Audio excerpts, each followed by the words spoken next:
All right, people, welcome. Harmless Dave here on the Harmless Dave channel, rambling about whatever and doing what I do in real time for a few real people, just like you there, just like me here. So I'm reading this article about James Young, JY, from Styx. He's talking about his late wife's rare illness. The headline says she was able to manage it for a number of years.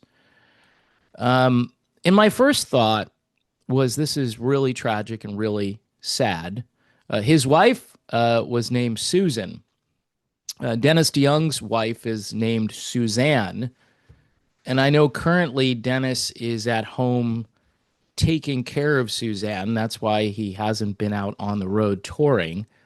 And then my next thought was, you know, you would think that personal tragedy would bring people together, especially at this stage of their lives. JY here, not looking like a rock star really anymore. Not to be mean or anything, but he looks like a guy I would see playing shuffleboard, down at the old folks' home. Sorry, I mean, we're all going to get there at some point. Um, anyway, he says here, my better half, she traveled a lot with the band. She didn't like staying home by herself. For a while, we had our own airplane, so it was comfortable for the wives to come along in that regard. But my wife had a rare underlying illness that ultimately got properly diagnosed. It took a while, and she was able to manage it for a number of years. After that, she eventually didn't have the energy to be on the road, and it was very sad. She was at my side for many, many moons, and we met in our early 20s. So it was a pretty long term relationship. And so that's really cool. So he had that in common. JY had that in common with Dennis DeYoung. Why do I bring Dennis into this? Because I think as I've talked about the Styx situation over the years, I just think this is such a wasted opportunity as far as these guys playing music together, but it's something that's slipping away, and it didn't have to slip away. I think Dennis, what he really wanted was just one more crack at this to say, hey, let's get out there on stage together. We can play all the songs that you guys don't want to play. And by the way, if you're going to go see Styx, you should be hearing all of their hit songs and some choice deep cuts and some album cuts. And Dennis had a lot to do with that band's success. And even though these guys have put out some great music recently, they have.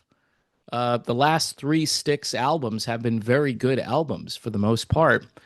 At times, not sounding like Styx used to sound. That would be my only complaint, is that they almost sound like a classic rock jukebox now, depending on what song you're listening to, especially their latest album, which I think is really good. But the question is, does the band still retain its Styx sound, its identity that we grew up listening to, which really was intact, I would say, from the late 70s through the 80s. I know they changed a bit on Kilroy and so forth, but you could still tell it was Styx, And then even the comeback album that Dennis did in the early 90s, I thought was pretty good, especially based on what was coming out at the same time. And JY, by the way, was there for that album.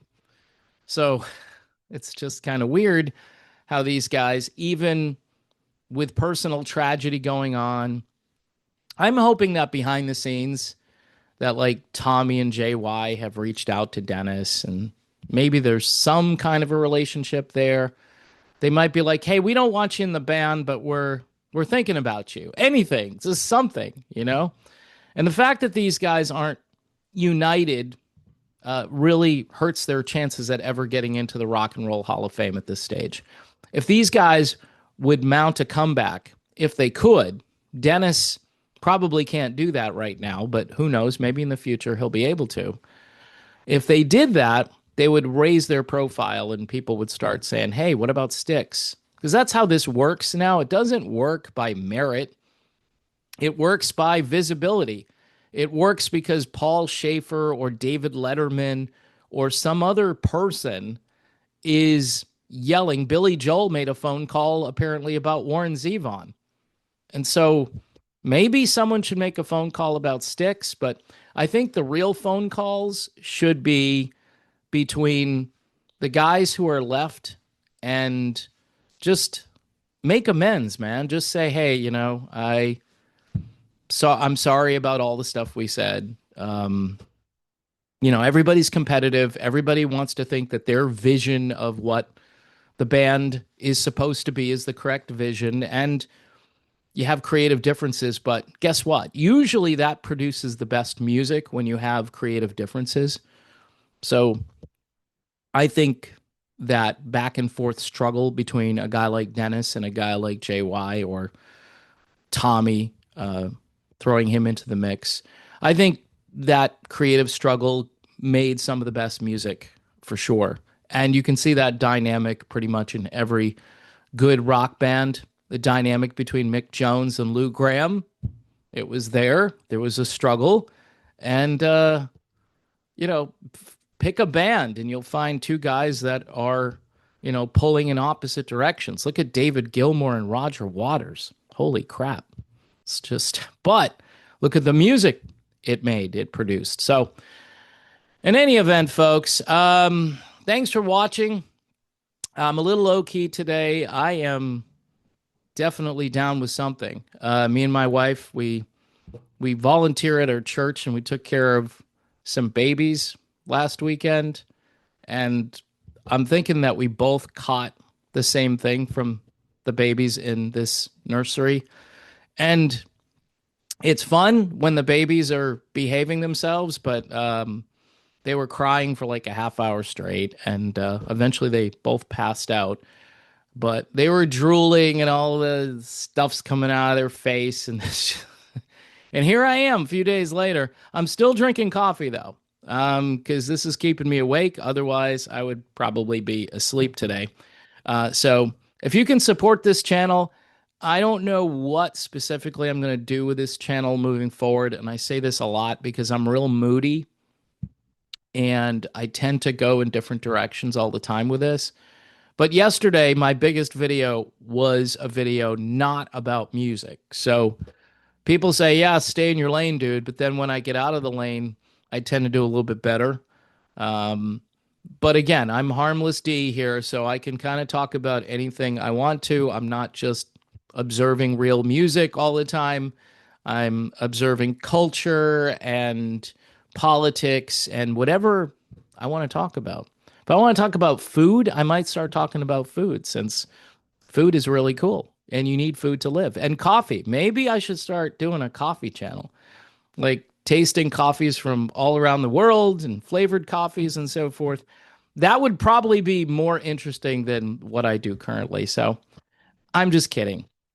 I don't know. I think I would run out of material pretty quickly. But anyway, folks, if you want to support, buy me a coffee. Make sure you subscribe to the channel, watch the videos. There's also Patreon. There's also YouTube memberships and PJ Rock Super Chats. So thanks for watching. And just, when it comes to Styx, it would just be cool at this point if the guys were communicating. I think a reunion at this point is way out of the question, but you never know, folks. You never know.